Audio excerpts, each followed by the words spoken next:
রবিবার শুরু দিল্লিতে বড়সড় রাজনৈতিক নাটক। লোকসভায় ভেঙেছে মমতা বন্দ্যোপাধ্যায়ের তৃণমূল কংগ্রেস।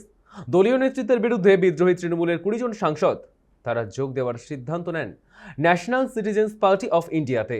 এই দলটি আত্মপ্রকাশ 2023 সালে। অপরদিকে রাজ্যের রাজনৈতিক মহলে জোর চর্চা শুরু হয়েছে এনসিপিআইকে ঘিরে।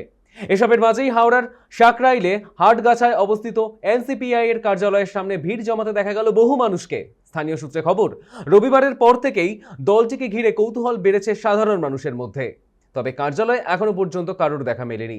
একই সঙ্গে শিউলিকুণ্ডের সঙ্গেও যোগাযোগের চেষ্টা করা হলে তার কোনো প্রতিক্রিয়া মেলেনি। পরিস্থিতির কথা মাথায় রেখে কার্যালয়ের সামনে পুলিশ ও কেন্দ্রীয় বাহিনী মোতায়েন করা হয়েছে। আগামী দিনে দলটির তরফে কোনো আনুষ্ঠানিক ঘোষণা আসে কিনা নজর এখন সেদিকেই।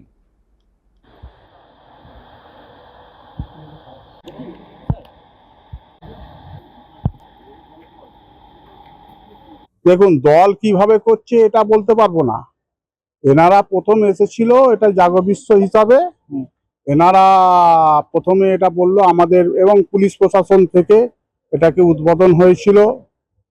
উদ্বোধন হয়ে বাচ্চাদের, এটা বছর 7 আগে, 7-8 আগে হবে, মানে ওটা আমার মনে নেই।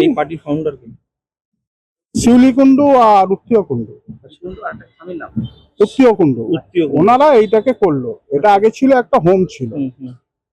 হোমটা এনজিও ছিল। এনজিও বাচ্চারা এখানে থাকতেন, পড়াশোনা করতেন, বিভিন্ন স্কুলে সব পড়তে যেতেন, আবার এখানে এসে থাকতো। তা হতে হতে তারপরে এনারা লিজে নিলেন। দল বলতে বিজেপি করতো, আমরা যতটা জানি।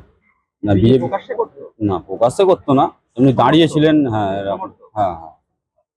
আর এমনি যে দলটা এনসিপিআই, সেই দলটায় কি কখনো মাঠে ময়দানে নেমে লড়াই করতে না না, এরকম কোনো কিছু দেখিনি।